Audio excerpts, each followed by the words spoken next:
Guys movie में आप लोग देखेंगे कि दो बहनें गलती से एक स्विमिंग पूल के अंदर फंस जाती हैं, जिसके बाद में वो दोनों यहाँ पर किस कदर का स्ट्रगल फील करती हैं वो आपको आगे पता चलेगा।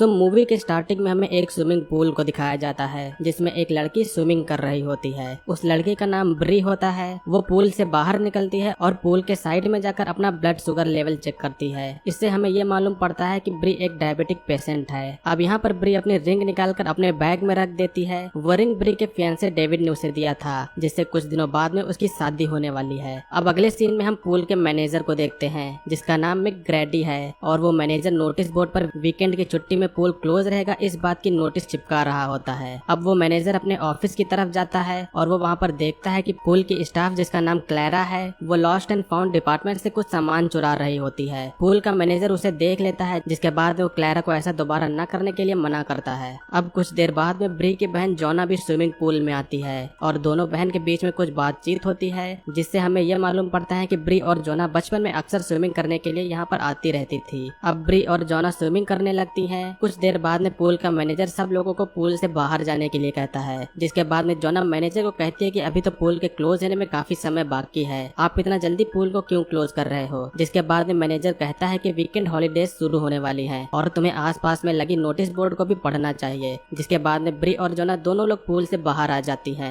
लेकिन बाहर आकर जब ब्री अपने बैग में देखती है तो उसमें उसका रिंग नहीं होता है और वो तभी परेशान हो जाती है क्योंकि वो रिंग उसका एंगेजमेंट रिंग था। जोना पूल की तरफ देखती है, वो देखती है कि रिंग पूल के जाली में फंसा हुआ है। ब्री अब तुरंत वापस पूल में कूद कर रिंग लेने के लिए जाती है, जिसके बाद में जोना भी उसकी हेल्प करने के लिए पूल में कूद जाती है, लेकिन रिंग उस जाली में काफी अच्छी तरीके से फंसी हुई थी, जिससे वो वहाँ से निकल भी नहीं पा रही थी। अब इस साइड में दूसरी तरफ पूल का मैनेजर पूल को क्लोज करने की तैयारी कर रहा होता है। मैकग्रेडी पूल के हर तरफ देखता है, लेकिन वहाँ पर उसे कोई भी दिखाई नहीं देता है, और दिखेगा भी कैसे, ब्री और जोना तो पूल के अंदर हैं। अब मैनेजर पूल को क्लोज कर देता है और इसके बाद में वो यहाँ से जाने लगता है। अब पूल को क्लोज होता देखकर ब्री और जोना जल्दी से ऊपर आने लगती हैं और जोर जोर से आवाज लगाने लगती हैं, लेकिन तब तक मैनेजर पूल से जा चुका होता है। अब दोनों लोग इस पूल के कवर को तोड़ने की कोशिश करती हैं, लेकिन ये कवर फाइबर ग्लास का बना होता है, जिससे इस कवर को उनके हाथ से तोड़ना बिल्कुल नामुमकिन है। अब ये दोनों बहन इस पूल में पूरी तरीके से फंस चुकी हैं। जोना बहुत तेज घबराने लगती है, लेकिन ब्री जोना को शांत करवाती है। ब्री अब ठंडे दिमाग से कुछ सोचने का ट्राई करती है कि अब उसे क्या करना चाहिए, और तभी ब्री जोना को कहती है कि हमें पूल के हर तरफ जाकर कुछ सर्च करना चाहिए, कहीं से शायद हमें कोई ना कोई एग्जिट पॉइंट मिल जाए। अब दोनों लोग इधर उधर जाकर पूल के एग्जिट को सर्च करने लगती हैं। फाइनली जोना को एक छोटा सा होल मिलता है, लेकिन वो होल काफी ज्यादा छोटा होता है, जिसमें इंसान का हाथ भी नहीं जा सकता है, और इसके अलावा उन दोनों के पास में कोई हैवी टूल भी नहीं है जिससे इस होल को बड़ा किया जा सके। वहीं दूसरी तरफ ब्री को एक फाइबर का टुकड़ा मिलता है और वो इस फाइबर के टुकड़े से होल को काटने की कोशिश करती हैं, लेकिन इससे कोई भी फायदा नहीं होता है। अब यहाँ से हम सभी को यही लगने लगता है कि ये स्विमिंग पूल ही ब्री और जोना की कब्र बनने वाली है। अब ब्री और जोना दोनों लोग आपस में कुछ बातें करती हैं। ब्री यहाँ पर जोना को बताती है कि डेविड ने उसे शादी के लिए प्रपोज किया है और वो रिंग उसका एंगेजमेंट रिंग था। जोना यह बात सुनकर ब्री को उल्टा सीधा कमेंट करने लगती है। इससे यही लग रहा होता है कि जोना ब्री से जीलियस हो रही है। ब्री समझ जाती है कि वो रिंग किसी और ने नहीं बल्कि जोना ने ही पूल में फेंका था। इन दोनों के पूल में फंसने का असली कारण जोना ही थी। अगर जोना ने पूल में रिंग नहीं फेंका होता तो ये दोनों लोग पूल से बाहर होती। अब यहाँ पर ब्री एक बार फिर से कोशिश करती है और इस बार वो इस रिंग को उस ड्रेन एग्जिट से निकाल लेती है। अब ब्री उस पूल से निकलने का कोई और तरीका ढूंढने लगती है। ब्री कहती है कि पूल के नीचे एक गेट है, अगर तुम साथ में हेल्प करोगी तो शायद पूल का कवर उससे टूट जाएगा, लेकिन जोना यहाँ पर ऐसा करने से मना कर देती है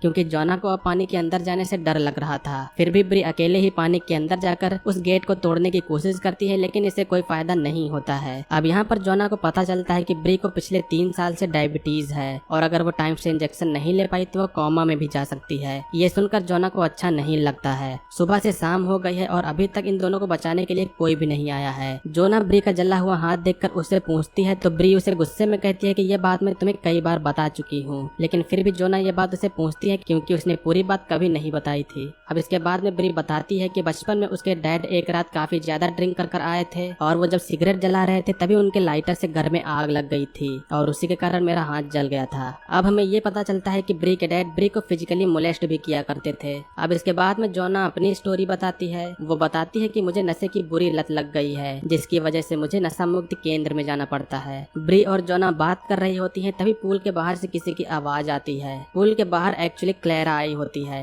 वही जिसको मैनेजर मैकगार्डी ने लॉस्ट एंड फाउंड डिपार्टमेंट में चोरी करते हुए देखा था। अब ब्री यहाँ पर चिल्लाकर क्लेरा को हेल्प करने के लिए कहती है, लेकिन क्लेरा भी अजीब थी। वो हेल्प करने के बजाय ब्री का बैग चेक करने लगती है और बैग से मोबाइल और एटीएम निकाल लेती है। क्लेरा ब्री से मोबाइल का पासवर्ड पूछती है और साथ में एटीएम का पिन कोड भी वो पूछती है। अब यहाँ पर इस सिचुएशन का फायदा उठाते हुए क्लेरा को ब्री अपने मोबाइल का पासवर्ड और एटीएम का पिन कोड बता देती है। यहाँ पर हम ये देखते हैं कि ब्री के मोबाइल के होम स्क्रीन पर ब्री और डेविड का फोटो लगा हुआ है। इससे ये पता चलता है कि ब्री डेविड को सच में बहुत पसंद करती है। क्लेरा यहाँ पर पूल के सभी कैमरे ऑफ कर देती है ताकि यहाँ पर कोई उसे पकड़ न पाए। क्लेरा अब उन लोगों से बातें करते हुए कुछ अपने बारे में बताती है। वो इन लोगों से बताती है कि वो कैसे जेल में थी और अपने बच्चे को पालने के लिए उसने कैसे स्ट्रगल किया। ये सब बात बताने के बाद में क्लेरा अब यहाँ से चली जाती है। ब्री की हालत अब धीरे धीरे बेहद ही खराब होती जा रही है। क्लेरा के यहाँ से चले जाने के बाद में पूरी रात ब्री और जोना क्लेरा का वेट करती हैं, मगर क्लेरा इस रात यहाँ पर वापस नहीं आती है। लेकिन फिर अगली सुबह यहाँ पर क्लेरा वापस आती है। जोना उसे ब्री का इंजेक्शन मांगती है, लेकिन क्लेरा उन्हें इंजेक्शन नहीं देती है और साथ में कहती है कि तुम लोगों को ऐसे ही यहाँ पर मरना चाहिए, क्योंकि तुम्हारे अकाउंट में सिर्फ $80 ही है। क्लेरा को यहाँ पर इन लोगों से सिर्फ पैसे चाहिए और इन लोगों को बचाने का क्लेरा का कोई भी इंटेंट नहीं होता है। ये बात सुनकर अब ब्री को गुस्सा आ जाती है और वो उसे सबक सिखाने का सोचती है। ब्री यहाँ पर झूठ मूठ कर रोने का नाटक करने लगती है और जब क्लेरा उसे सुनकर उसी होल के पास में आकर अपना कान लगाती है तो ब्री उसी फाइबर के टुकड़े से क्लेरा के कान पर मार देती है, जिससे क्लेरा के कान से खून बहने लगता है। क्लेरा अब गुस्से में आकर पूल में क्लोरीन का सप्लाई ऑन कर देती है, जिससे उन लोगों को ऑक्सीजन न मिल पाए और सांस न लेने के कारण वो दोनों लोग यहाँ पर मर जाएं। लेकिन तभी क्लेरा को ख्याल आता है कि अगर वो दोनों लोग मर गई तो फिर से उसे जेल में जाना पड़ेगा। इसीलिए क्लेरा क्लोरीन की सप्लाई को बंद कर देती है। अब क्लेरा ब्री से उसकी सबसे कीमती चीज मांगती है। इस समय ब्री के पास में उसकी सबसे कीमती चीज ये रिंग ही होती है, जिसके बाद में ब्री अपना ये एंगेजमेंट रिंग निकाल कर क्लेरा को दे देती है और क्लेरा रिंग लेने के बाद में यहाँ से चली जाती है। एक और रात निकल जाती है और इधर ब्री की तबीयत और भी बिगड़ जाती है। ये सब कुछ होने का जोना को बहुत पछतावा होता है, जिससे जोना ब्री से माफी मांगती है। अब अगले सीन में हम देखते हैं कि इस पूल का कवर ओपन हो गया है और डेविड आकर ब्री को बचा लेता है। लेकिन हमें यहाँ पर यह पता चलता है कि ब्री एक सपना देख रही थी। अब जब ब्री की नींद टूटती है तो वो देखती है कि जोना अपनी जान लेने की कोशिश कर रही है। ब्री अब उसे समझाती है और कहती है कि हम दोनों लोग यहाँ से जरूर निकलेंगे। अब जोना हिम्मत करके फिर से उसी जाली को तोड़ने की कोशिश करती है,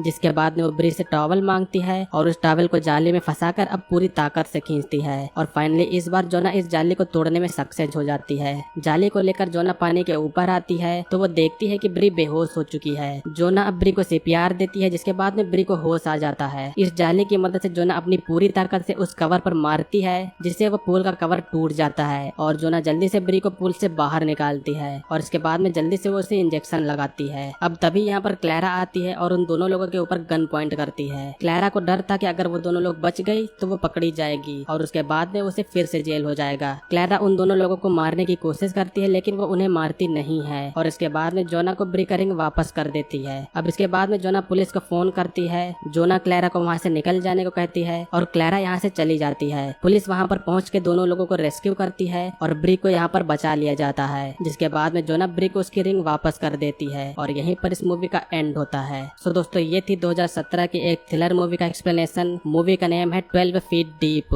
आपको मूवी की स्टोरी कैसी लगी हमें कमेंट सेक्शन में जरूर बताइएगा। नेक्स्ट वीडियो में आप लोग किस मूवी का एक्सप्लेनेशन चाहते हैं वो भी आप लोग हमें कमेंट करके बता सकते हैं। वीडियो अगर आप लोग को अच्छा लगा हो तो वीडियो को लाइक करिएगा। चैनल पर अगर आप लोग नए हो तो सब्सक्राइब करिएगा। आज की वीडियो के लिए बस इतना ही, मिलेंगे अगले वीडियो में। तब तक के लिए बाय। जय हिंद, वंदे मातरम।